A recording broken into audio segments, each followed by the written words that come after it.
Battle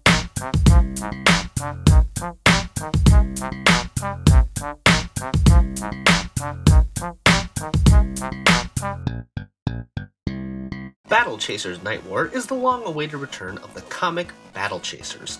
It began in 1998, spanning only 10 issues, including the prelude, and ended in 2001 when the creator, Joe Madureira, left to make video games. I'm sure more people today are more familiar with his work on Darksiders than they are Battle Chasers, so here's a refresher. The comic takes place in a steampunk fantasy world where an evil sorcerer is trying to obtain these magical gauntlets that once belonged to the kingdom's general, who has since disappeared.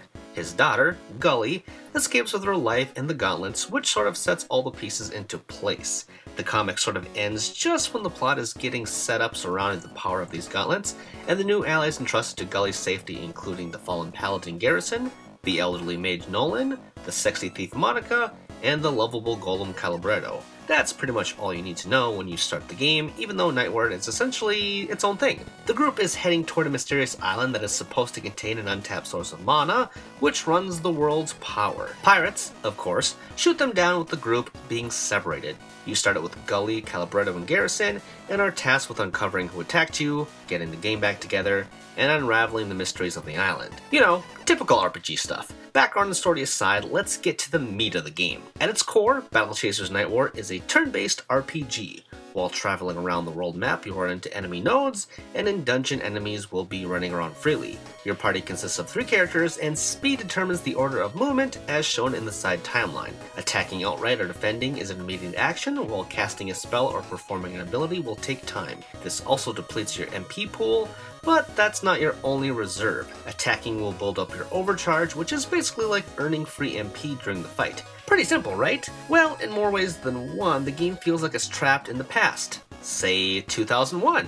It's not just a throwback attempt to make a turn-based RPG akin to Final Fantasy for new consoles, it's actually more like an attempt to make a turn-based game based on the rules of D&D. Battles are slow, with a heavy emphasis on buffs and debuffs. Simply attacking outright is a fool's errand, which will get the job done, but it'll take a while. And if that wasn't disheartening enough, the game difficulty spikes due to a lack of healing options. Certain characters do have healing abilities, but they start off weak. On top of that, potions are incredibly expensive when you take into account how little gold you earn. You can craft potions along with other gear, but that system also seems expensive to get into. I should also mention that your experience gained is also a slow drip. It's not that these things are inherently bad, hard games can be good, but when this difficulty is based solely around grinding, aka your time, well, it feels archaic. Your main source of involvement in Nightwar is the dungeons. Dungeons that, when conquered, give you random loot. These areas can be repeated with increased difficulties, thus resulting in better loot. It's very Diablo-esque, but with that Final Fantasy twist to it. There are treasures to find, puzzles to solve, traps to avoid, even fishing, cause why not, and of course, monsters to slay. While the dungeon designs are simple, I like them. In fact, I liked everything Nightwar tries to be. Mostly that Joe and the team at Airship Syndicate came together to finally bring back the comic in some form. Why not a turn-based RPG? Hell yeah! As predictable as the story can get, it was just fun to see these characters reunite in my life again. Not only that, but the art is gorgeous with style reminiscent of the comics.